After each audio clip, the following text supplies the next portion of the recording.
জাগো রে প্রাণের বন্ধু আমার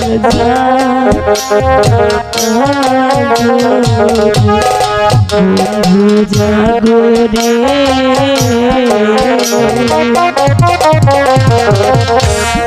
জাগো রে প্রাণের বন্ধু আমার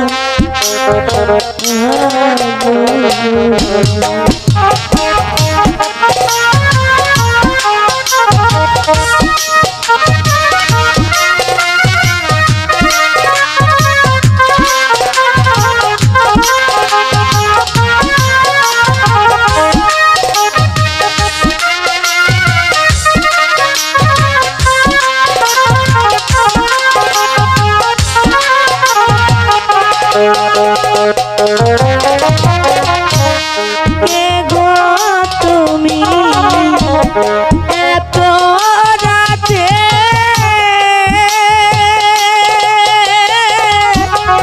এসে গোনারে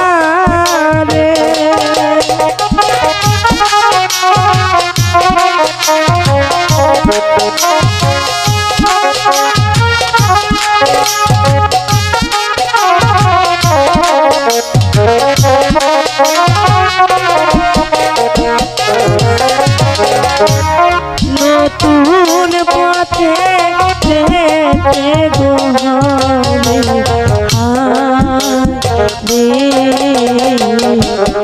জিগাই গায়া বারে গো বন্ধু আমার যা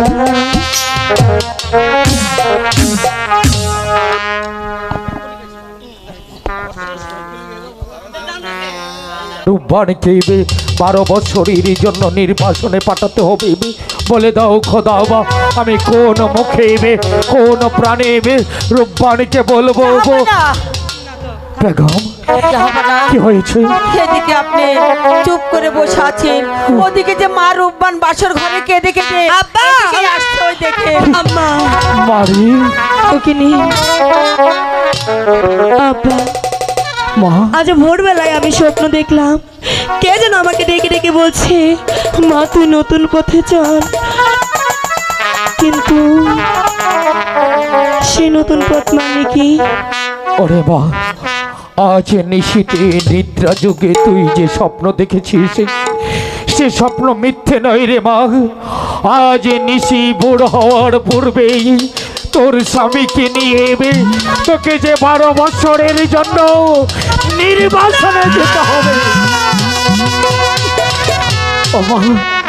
মারি, তুই যদি আজ নিশি বুড়ো হওয়ার পূর্বেই তোর স্বামীকে নিয়ে নির্বাসনে না যাস, তাহলে আমি হারাবো আমার সন্তানকে আর তুই হারাবি তোর স্বামীকে। আমি বেঁচে থাকতে আমার স্বামী কিছু হতে পারে না।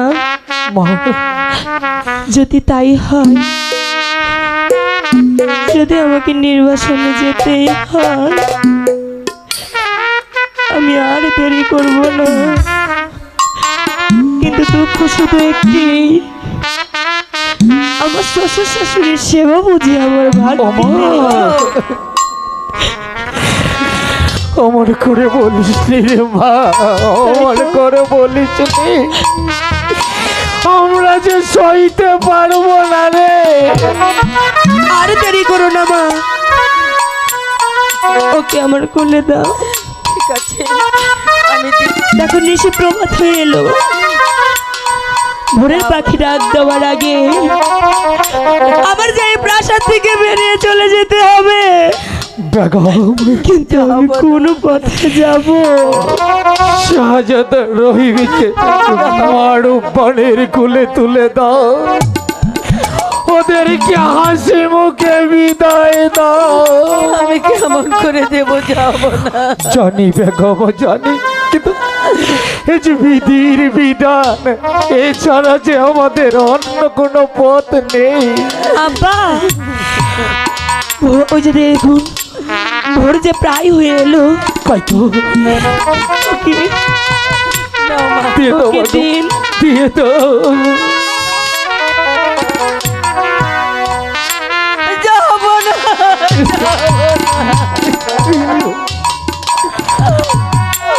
বিদায় দিন। আমার ও মাগো, আমরা মুখে পাশানো বেঁধে তোমাদেরকে হাসি মুখে বিদায় দিলাম। ওই খোদা তোমাদের সহায় হোক রে মাগো